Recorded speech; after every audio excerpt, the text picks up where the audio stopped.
Howdy, y'all. This is Thomas here. Not as always the exciting news that one would hope to receive from regulation. However, it is as important as an investor and as a continuous person doing due diligence to stay, keep your ears to the ground, stay alert, stay alive. So you got the government regulation finding ways to stretch its authority over fintech and crypto firms, as they call it. The Consumer Financial Protection Bureau is setting the stage for more involvement in the crypto industry. On April 25th, the CFPB announced that it was invoking a largely unused provision from the Dodd-Frank Act that gave birth to the Bureau in the aftermath of 2007-2008 financial crisis. So everyone remembers the financial crisis. It's well known, documented all around the world, and of course, every time there is a major problem, it gives rise to regulations. Some good, some bad, and so I'm gonna let that be up to y'all to determine whether you are a fan of government expansion into the crypto industry. That's gonna be up to you. The rule gives the CFPB fairly wide authority to supervise what they consider non-banks engaged in consumer-facing financial service based on potential risk. So that's a pretty broad stroke. Non-banks is a wide category. So it's interesting to see how this is gonna play out. This is fresh off the press, really pertinent news. So definitely like and subscribe so that if you are searching for a source of information, someone willing to funnel critical information, critical data, and get it to you in a prompt manner, then definitely, like I said, like and subscribe, hit that bell, and so you can have a source of due diligence, and then you can invest responsibly from there. The limits of this definition are any non-banks whose activities the CFPB has reasonable cause to determine pose risk to consumers. Like I said, that's very broad. This authority is not specific to any particular consumer financial product or service. In its announcement, the CFPB specified its interest in emerging technologies, writing non-banks do not have a bank, thrift, or credit union charter.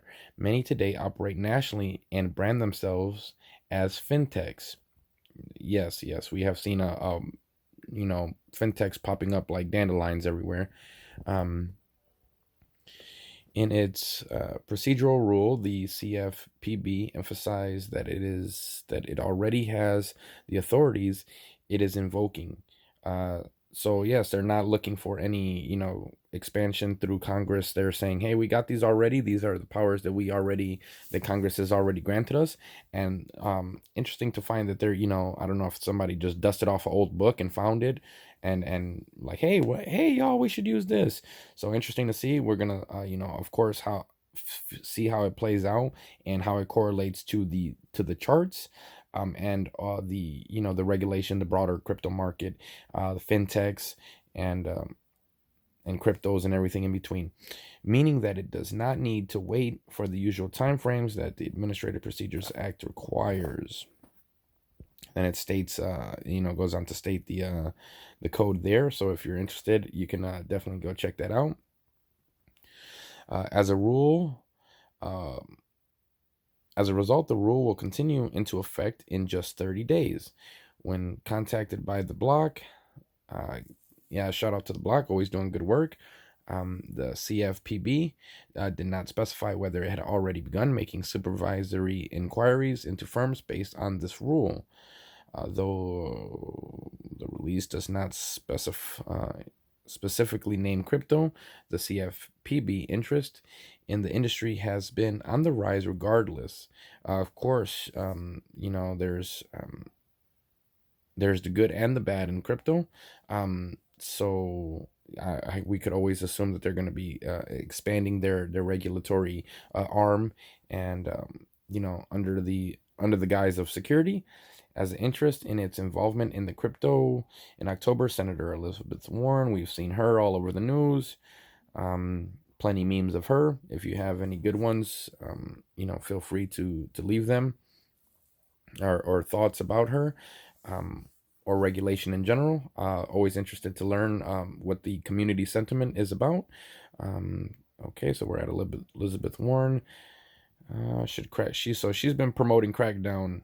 Everybody's familiar with that. She's been yes. She's the Crackdown queen of crypto.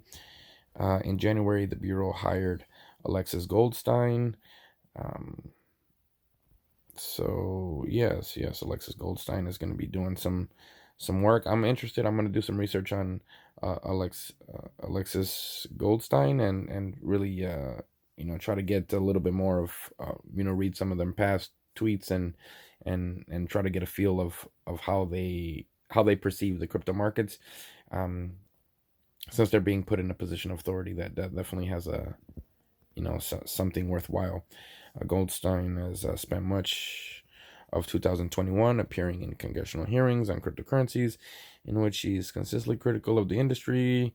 She frequently compared crypto today to Wall Street in the lead up to 2007. Okay, well, we don't have to dig any deeper. That's her opinion, and okay, we get it. Not happy. Okay, CFPB director. I'm gonna butcher this. This is Rohit Chopra. Also appeared before the Senate Banking Committee today, according to CFPB. Ooh, we said that a lot today.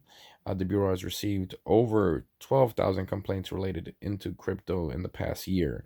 So a lot of consumer backlash from the abundance of crypto scams in there. So definitely, if you want to educate yourself, then like I said, like and subscribe, so that you learn to protect yourself, and continue the due diligence process, and go about that in a smart and responsible way. I'll see you on the next one.